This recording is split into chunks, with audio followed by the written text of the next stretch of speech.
어 네, 우선은 이동원 교수님 수업 두 번째 주차 타임 시리즈 데이터 핸들링에 대한 해설을 진행을 할 거고요. 이 실습 파일이 1 주차, 2 주차, 3 주차, 4 주차 이렇게 있는데, 그 전주에 달았던 내용은 특별히 해설을 여기 실습 파일에다 달지 않았어요. 그래서 혹시 막 이해가 안 되는 부분이 있다면 그 이전 주차의 내용을 한 번 더 공부하고 나서 그다음 내용을 보시면 좋을 것 같고요. 그리고 여러분들이 명령어를 실질적으로 구현하는 걸 이해하고 하는 거는 제가 봤을 때는 1 주차, 2 주차만 하면 된다고 생각을 해요.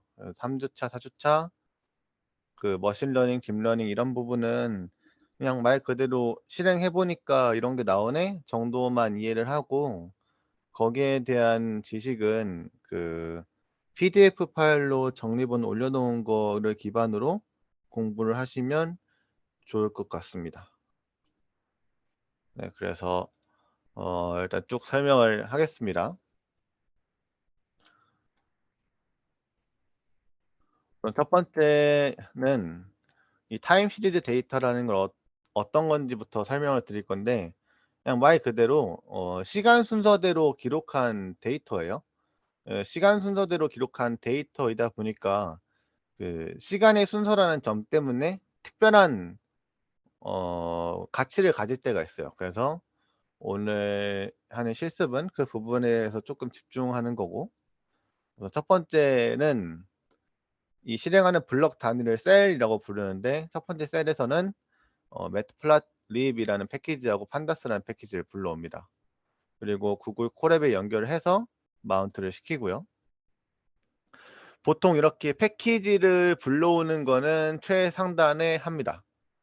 그래서 기본적으로 사람들이 이거는 좀 깔끔하게 코드를 쓰기 위해서, 이 프로그램이 어떤 패키지를 쓰고 있는지 보여주기 위해서 최상단에 쓰기 때문에 어 대부분은 사람들은 코드를 최상단에다가 이 패키지를 써 놓고요.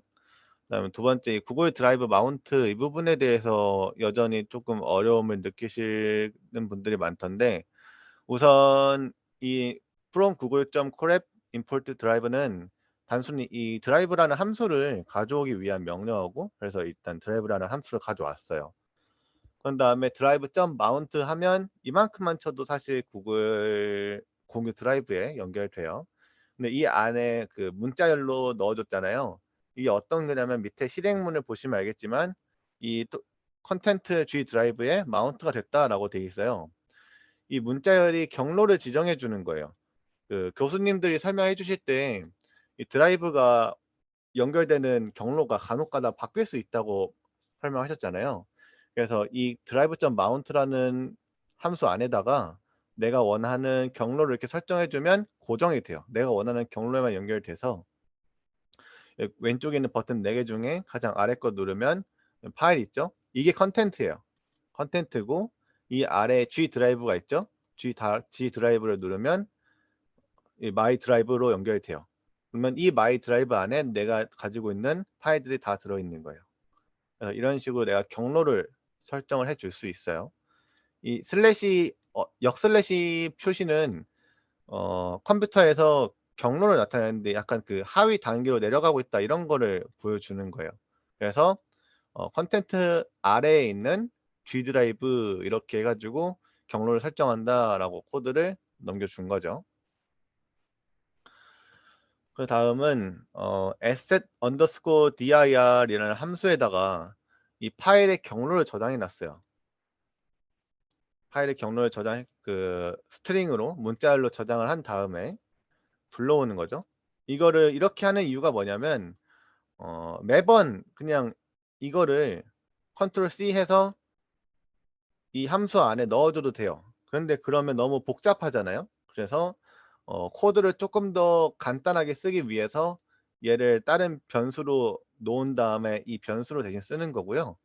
이 변수 더하기 그 뒤에 파일명 하면 문자열은 더하기를 하면 그 뒤에 그대로 붙어요. 숫자처럼 1 더하기 1은 2가 되는 게 아니고 숫자 문자열 1 더하기 1 하면 11이 되는 것처럼 문자열은 더하기 했을 때 뒤에 그대로 붙습니다. 그래서 문자열로 저장된 이 경로에다가 더하기 파일명 해주면 이 전체가 문자열로 돼서 들어가는 거죠. 이 코드가 sys 파일 중간중간에 있는데 이 부분은 사실 그렇게 중요한 부분이 아니에요. 일단 설명부터 쭉 할게요. 우선 plt 이게 그 matplotlib 이었죠. 그거를 이렇게 짧은 축약어로 불러오겠다고 써놓은 거고, 이 plt.image_read 하면 이 경로에 있는 이미지를 불러와서 이 컬럼 픽처에 저장을 하는 거예요. 그래서 그 축을 끄고 그다음에 파라미터를 지정한 다음에 이미지 show 해가지고 내가 원하는 이미지를 불러와 달라고 하면 이런 식으로 내가 원하는 사진이 불러와지는 거죠.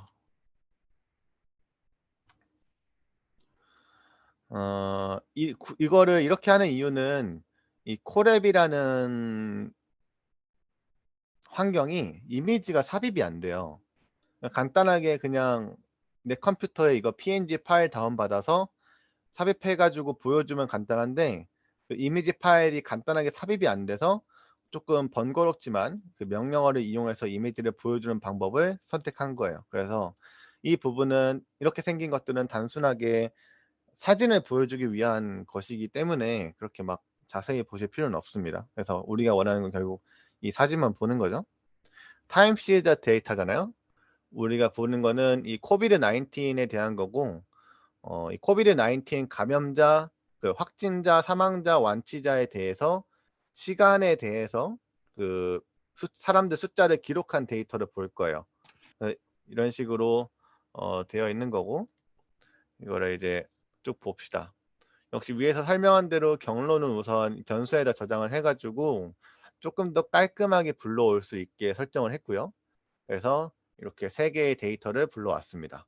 내가 불러오는 파일명은 이거고, 이 파일들이 들어있는 폴더, 그 경로는 이렇게 되는 거고, 이거를 판다스에 있는 csv 파일이라는 거를 불러오는 명령어를 써가지고 이 각각의 변수에 저장을 해준 거죠.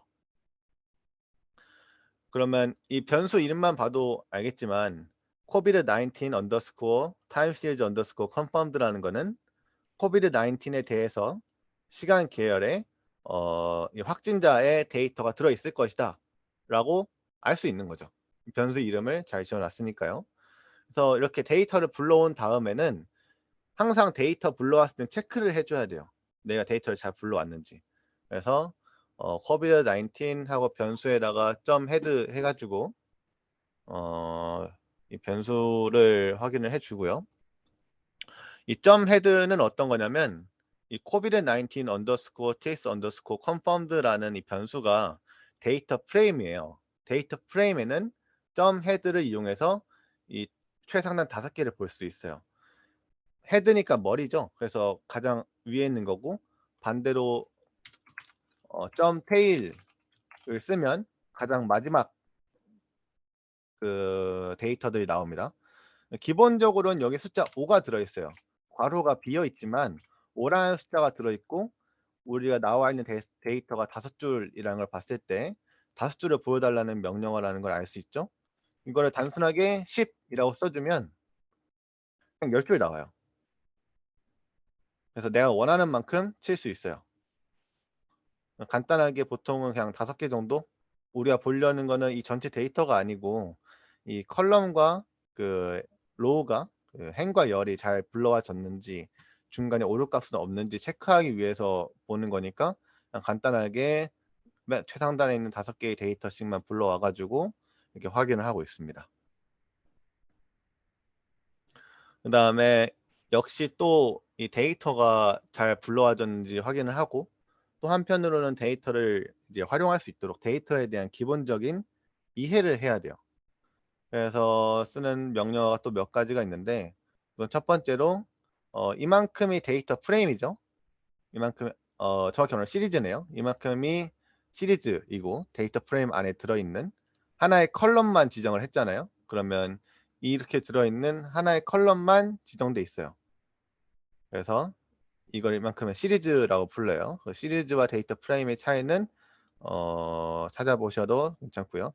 점 유니크라는 명령어가 어떤 거냐면 내가 보는 거는 이 country, region 변수 그 컬럼에 대한 값들이에요.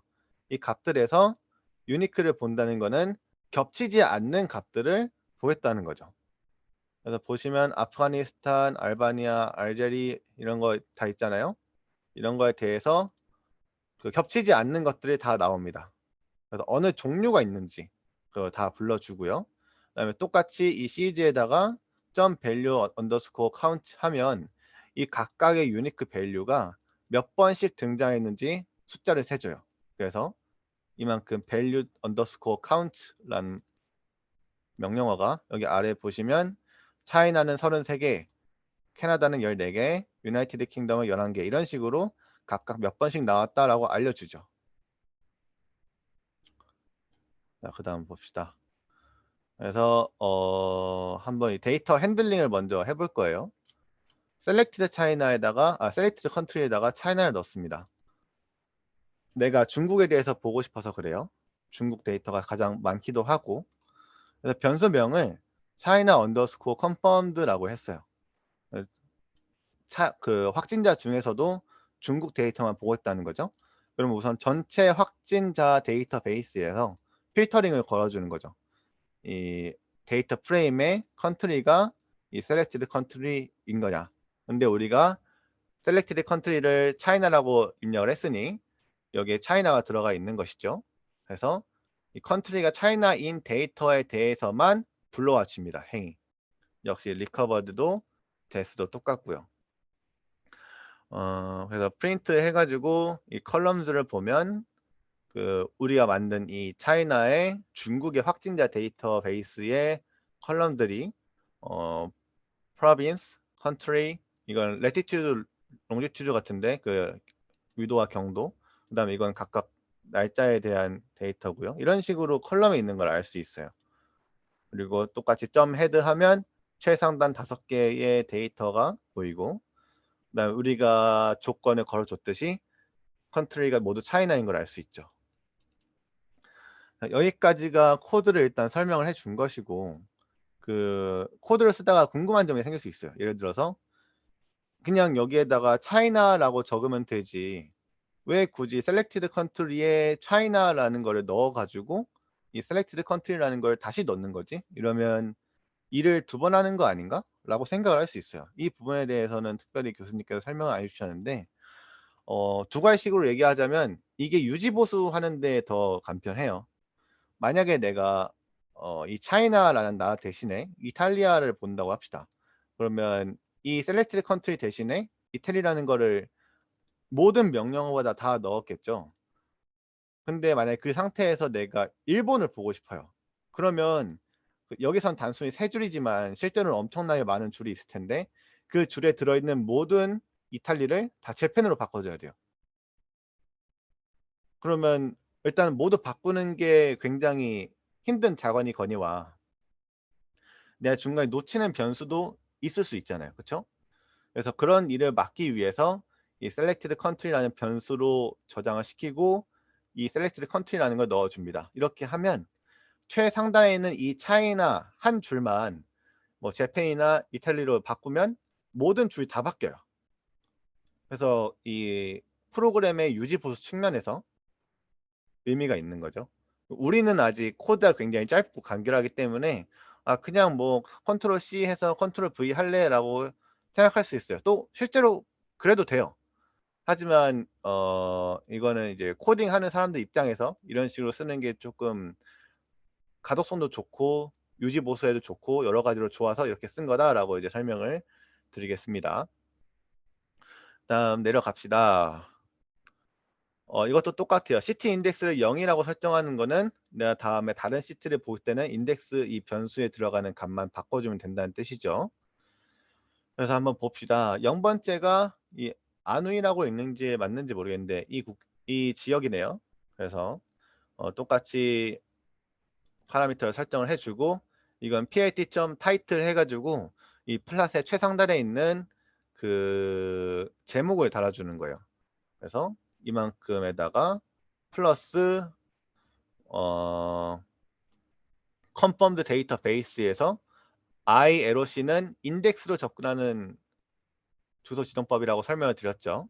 CT 인덱스가 0이니까 0번째 행의 0번째 컬럼 볼까요? 0번째 행의 0번째 컬럼이니까 프로빈스가 되겠네요. 그래서 이 문자열이 이 안에 들어가 있는 거예요. 그만큼.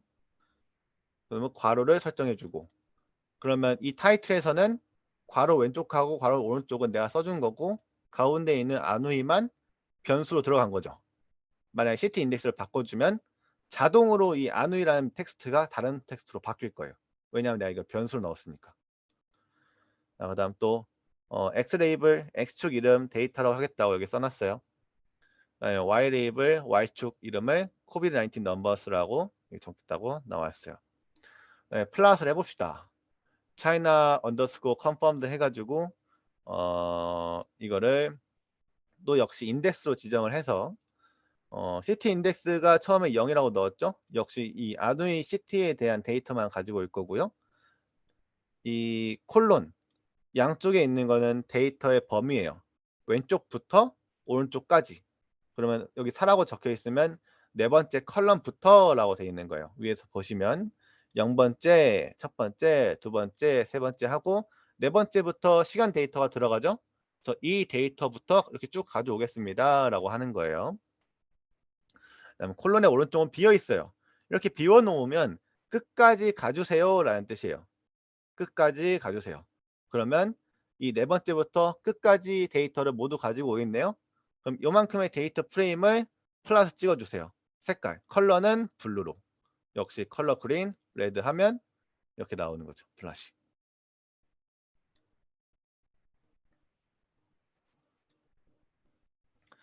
네, 여기까지가 이제 플라팅 하는 거고, 우리가 저번 시간에 배운 어떻게 보면 데이터 비주얼라이제이션, 데이터를 우리 눈으로 보고 그래프로 만드는 거를 복습한 거라고 보시면 돼요.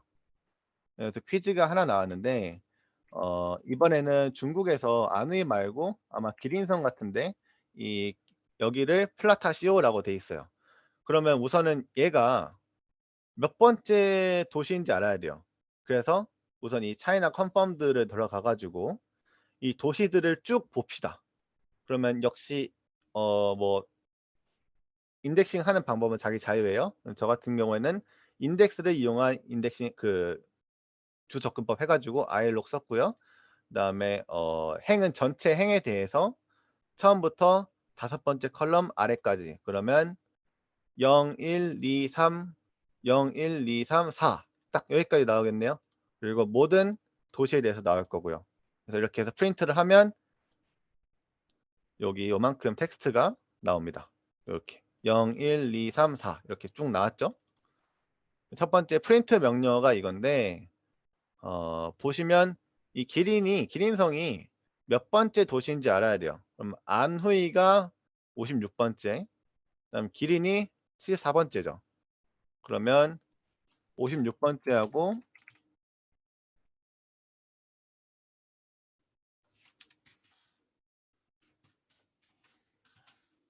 안후이라는 곳이 56번째였고, 그다음에 기린이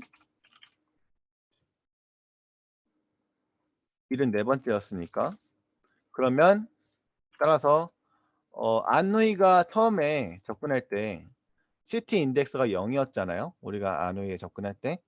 그러면 56이 0이면 74는 18번째가 되겠죠. 이거는 간단한 덧셈 뺄셈이에요. 간단한 덧셈 뺄셈. 이거 헷갈리시면 안 돼요. 간단하게 해서 74 빼기 56 더하기 1 하면 맞나? 하면 19니까. 근데 우리 인덱스는 0부터 시작하니까 1 빼줘가지고 18번째가 되는 거죠. 그래서 이 기린의 인덱스가 18번째라는 거를 알고 있어야 돼요. 플라팅 하기 전에. 알고 있어야 돼요. 이거를 먼저 알아내고 그 다음에는 위에 나와 있는 명령어들을 그냥 컨트롤 C, 컨트롤 V 해주면 돼요. 왜냐하면 우리가 이걸 시티 인덱스라는 변수 처리를 했잖아요. 그럼 전부 다 내가 이 숫자 하나만 바꿔줘도 아래에 다 들어가게 될 거예요. 바뀌어서.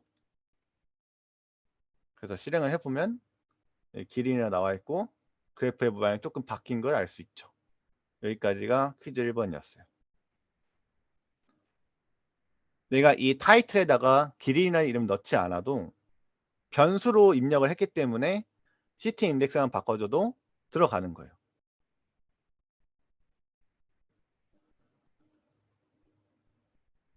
자, 그 다음입니다. 이번에는 중국 데이터에서 모든 도시의 데이터를 합쳐볼 거예요. 그래서 우선 이 세 개의 변수를 지정을 해줍니다. 리스트로. 이렇게 컴마를 이용해 가지고 여러 변수를 한 번에 지정할 수 있어요. 무조건 A는 1, B는 2, C는 3 이렇게 하지 않아도 A, B, C는 1, 2, 3 이런 식으로 넣을 수 있어요. 여기서 이렇게 넣은 거고요.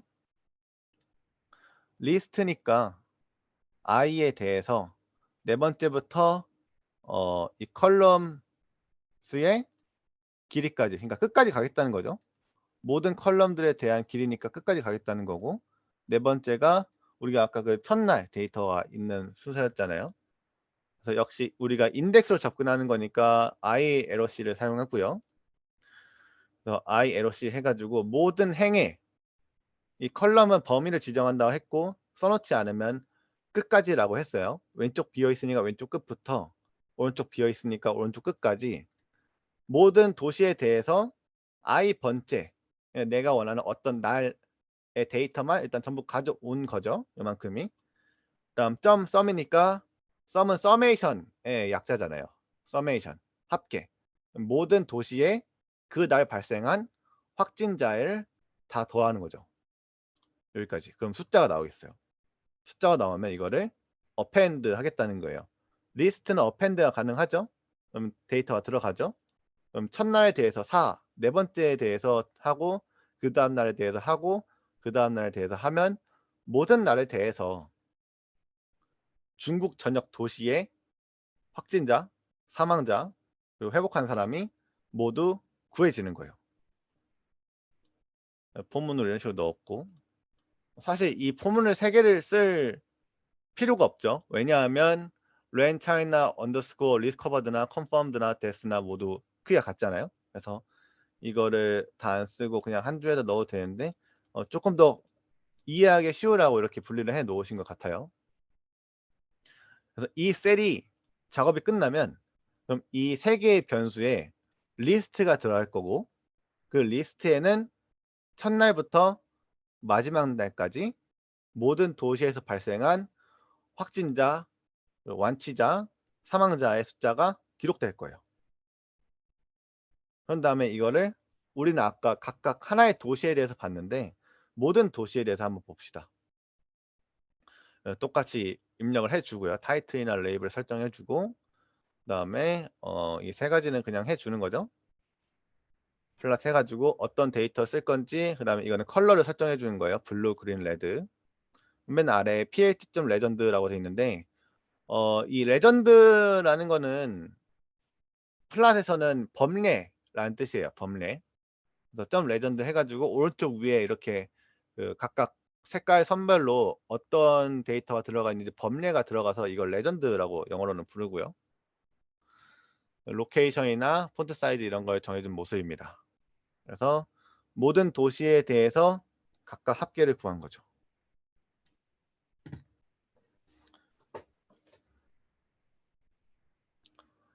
네, 그 다음은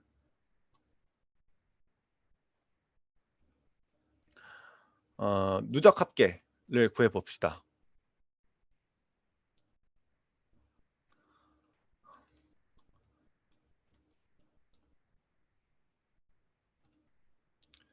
우선 이 단은 그 위에 실행한 거랑 똑같아요. 그냥 굳이 또 한번 써준 거예요. 그러면 이걸 실행했을 때 위에서 했던 것처럼 똑같이 확진자 그리고 회복한 사람, 완치자 그리고 사망자에 대해서 중국의 모든 도시의 사람들이 각각의 일자별로 합계가 나와 있을 거예요. 그럼 그 리스트를 이제 사용해 가지고 numpy에서 이 cumulative sum 이라는 명령어가 있어요. 이렇게 하면 예를 들어서 리스트에다가 1, 2, 3, 4, 5 이런 식으로 하면 그 cumulative sum을 했을 때 맨 처음에 1이고 그다음에 1 더하기 2 해 가지고 3이고 그다음에 1 더하기 2 더하기 3 해 가지고 6하고 10, 15 이런 식으로 누적 합계가 되는 함수예요. 그거를 사용한 모습이고요. 뭐 이거를 포문으로 구현을 할 수는 있어요. 구현할 수 있지만 어 여기서는 numpy의 함수를 이용해서 구현한 모습이고요. 뭐 어떤 걸 쓰시든 딱히 상관은 없습니다. 이 정도 데이터 크기는 그렇게 큰 것이 아니기 때문에 데이터 처리 효율성 문제도 그렇게 차이가 크진 않을 거고요. 위에서 중국 전역의 데이터를 그린 것처럼 아래에서 똑같이 넣어주면 누적 합계가 나오는 거죠. 간단하게.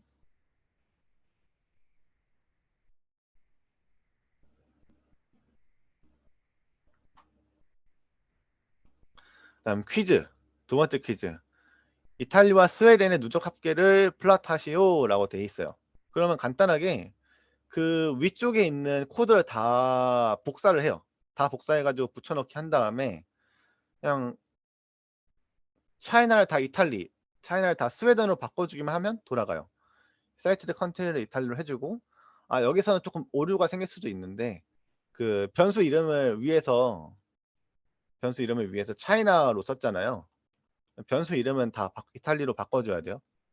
겹치면 안 되니까. 그래서 이것도 다 해주고 다 이탈리에 대해서 위에서 했던 거 다 써주고 똑같이 누적 합계 구해주고 똑같이 그려주면 이제 이탈리아에 대해서 나오고요. 또 스웨덴에 대해서도 이 셀렉티드 컨트리를 스웨덴으로 적어주고 변수 이름을 스웨덴으로 바꿔주고 나머지는 그냥 복사해서 붙여 넣으면 스웨덴에 대해서 데이터를 구할 수 있습니다.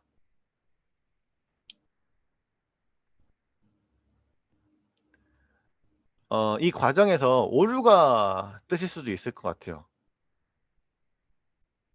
왜냐하면 중간에 이 변수들을 다 꼼꼼하게 이름을 바꿔줘야 되는데 그 앞에서 말씀드렸던 그런 위험처럼 변수 이름을 빼먹고 못 바꿀 수도 있거든요. 그런 경우에는 어, 그 만약에 오류가 떴다면 빨간색으로 써 있잖아요. 그 오류의 메시지를 그냥 천천히 읽어보시면 어떤 오류인지 스스로 알 수 있어요. 그냥 오류 떴다고 어떡하지 이렇게 생각하지 마시고 오류 메시지를 천천히 읽어보시고 또 한편으로는 이렇게 바꾸고 오류도 안 떴는데 그래프가 이상하게 아까 본 거랑 똑같이 생겼을 수도 있어요. 그러면 변수가 잘못 들어가서 위에서 그렸던 데이터가 그대로 들어간 거니까 변수 이름 다시 한번 확인해 주시는 시간이 필요할 것 같습니다. 네, 그 다음은 본격적으로 타임 데이터를 이제 프로세싱 하는 거에 대해서 배울 거예요. 이번에는 아일랜드 데이터에 대해서 볼 거고요. 그래서 셀렉티드 컨트리에다 아일랜드를 집어넣고 똑같이 그 필터링을 해서 아까 앞에서 했던 것처럼 확인을 해봅시다. 그러면 아일랜드 같은 경우에는 프로빈스에 대해서 여러 행이 있지 않고 딱 하나의 데이터만 있는 걸 알 수 있어요. 왜냐하면 점 헤드 하면 5개가 나와야 되는데 하나밖에 안 나왔잖아요. 그러면 데이터 하나밖에 없다는 거예요. 데이터를 우리가 눈으로 확인했습니다. 그런 다음에 이걸 한번 처리를 해볼게요. 똑같이 리스트에다가 합계를 구하는 건데 이거는 솔직히 큰 의미가 없죠. 애초에 하나라서 나라가 하나라서 똑같이 플라팅을 해보면 아일랜드는 그래프가 이렇게 생겼네요.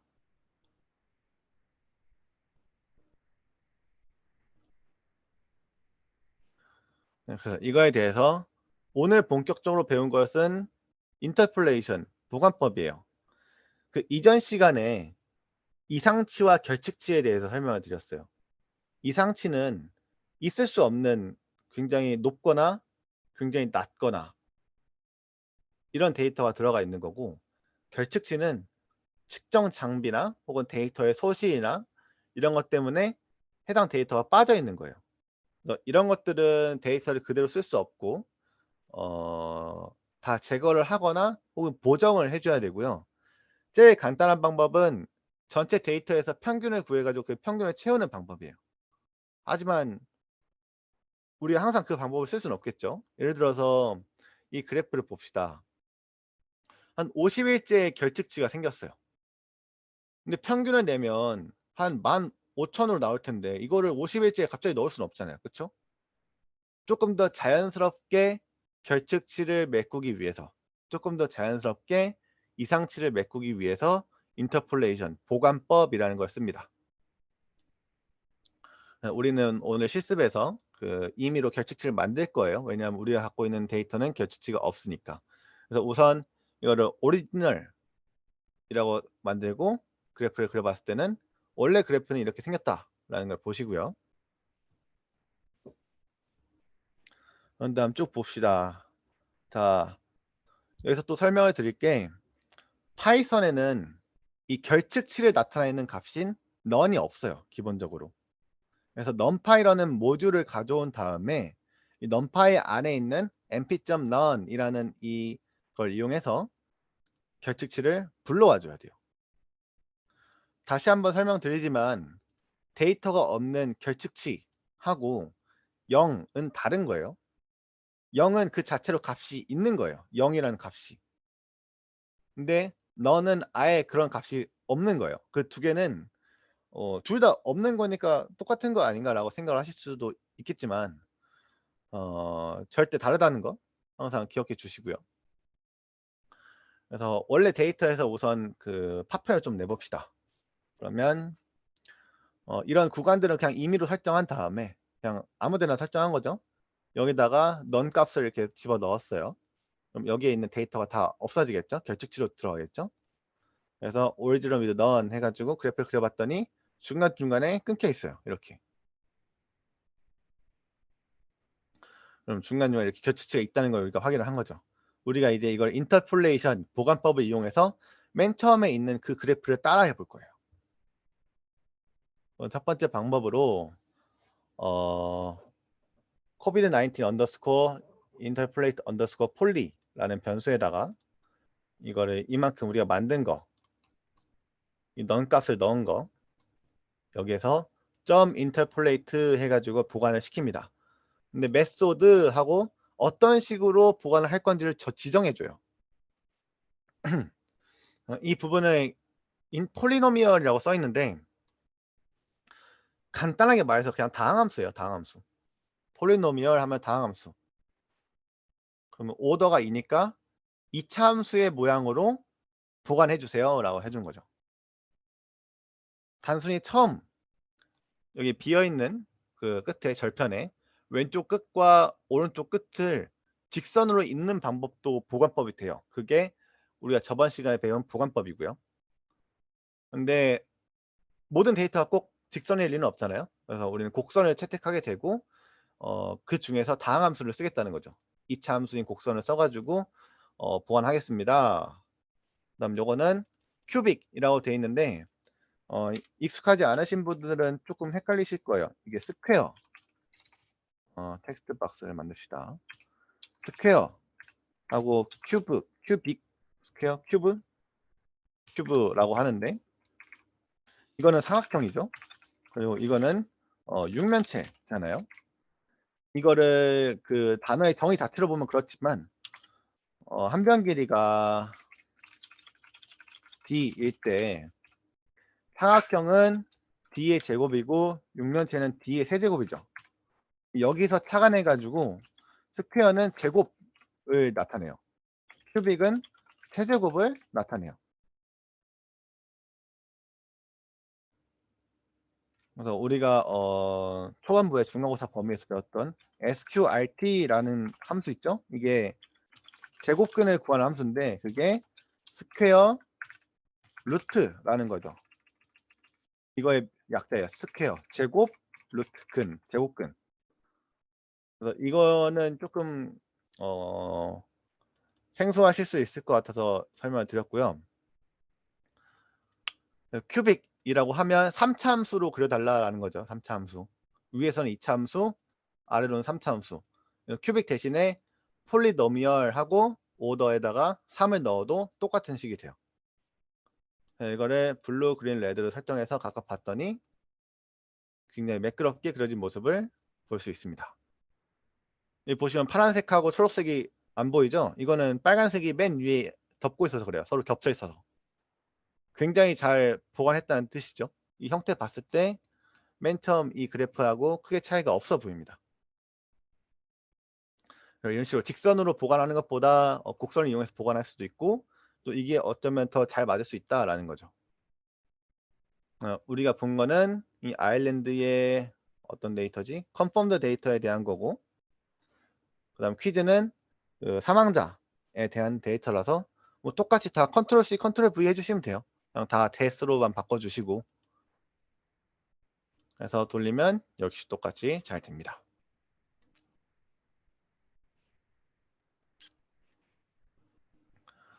다음 두 번째 예시인데, 이번엔 조금 더 구간을 크게 날려볼게요. 여기 중간에 그냥 확 날아갔어요. 그럼 이거를 보관을 해봅시다.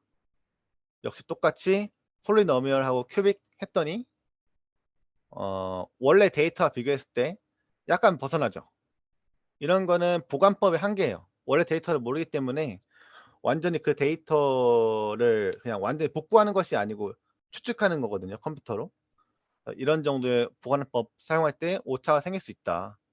하지만 그래도 보관법을 써야죠. 안 쓰는 것보다 훨씬 나으니까. 아예 없던 데이터에서 이렇게 멋있는 데이터를 만들어 놨습니다. 조금 오차가 있지만 그래도 꽤 쓸만한 거죠.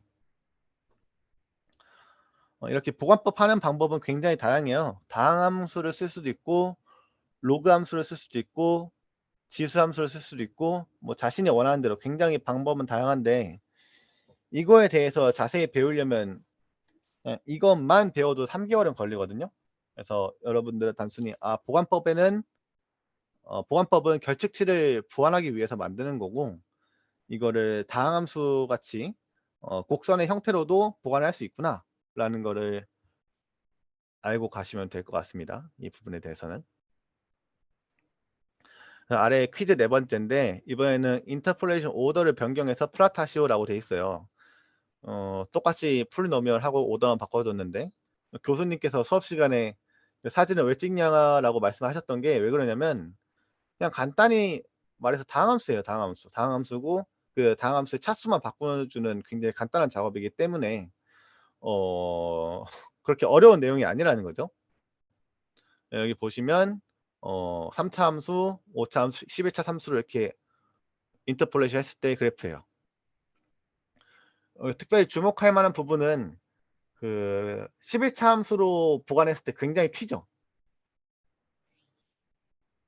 그래서 다항함수를 쓰긴 쓰는데 차수는 거의 일반적으로 3차 함수까지만 쓰고, 그냥 높여봐야 한 4차 함수까지 정도만 씁니다. 5차 이상의 함수는 쓰지 않아요. 왜냐하면 여기 보시는 것처럼 그래프가 굉장히 급격하게 꺾이거나 혹은 데이터의 과접합 되거나 그러한 문제가 생길 수 있기 때문에 일반적으로 다항함수 보관법은 1차부터 4차까지만 사용하고 그 이상은 사용하지 않습니다.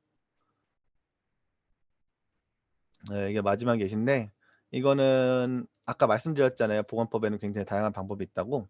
그 중에 하나예요. 그 중에 하나인 이 무빙 에버리지라는 건데, 우선 데이터 보는 거는 뭐 앞에서 두 번, 세 번 설명했으니까 넘어가고, 원래 데이터는 이렇게 생겼고, 그다음 무빙 에버리지에 대해서 설명을 드릴게요. 위에서 구한 이 데이터는 데이터셋 전체를 반영해요.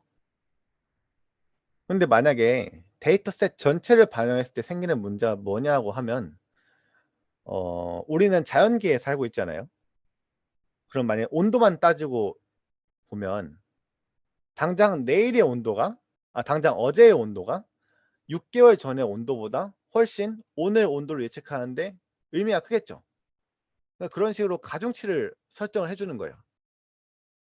시간별로 시간적으로 가까이 있는 데이터를 추측한 이 결측치를 추측하는데 더 가중치를 높게 둬가지고 훨씬 현실적으로 개연성 있는 데이터를 만드는 거죠. 이 무빙 에버리지라는 게 무빙 움직인다는 거예요. 뭐가 이 내가 평균 내 구간이 원래는 전체로 고정인데 움직인다는 거예요. 조금 더 구간을 짧게 잡고 이거를 내가 인터폴레이션할 구간의 중심으로 움직인다는 거죠. 에버리지는 평균을 구한다는 거고. 그래서 이 실습에서는 크게 두 가지를 사용합니다. 첫 번째는 SMA라는 건데 간단하게 그냥 평균 내는 거고요. 두 번째는 EME라고 익스포넨셜 회계, 그러니까 지수 함수를 적용해서 사용하는 방법이에요. 예를 들어서 이 SMA 같은 경우에는 5개의 데이터가 있고 그 뒤에 결집치가 있다고 하면 1, 1, 1, 1, 1 이렇게 모두 같은 가중치가 들어가고요. EMA는 지수함수적으로 어제 거는 1, 그저께 거는 0.1, 그리고 엊그제 거는 0.01, 그다음에 사흘 전은 0.001, 나흘 전은 0.0001 이렇게 점점 시간이 멀어질수록 가중치를 낮춰주는 거죠. 그래서 이렇게 위에 두 가지 방법으로 인터폴레이션한 방법을 이렇게 플라팅한 것을 보여주고 있습니다. 여기까지가 2주차 해설입니다.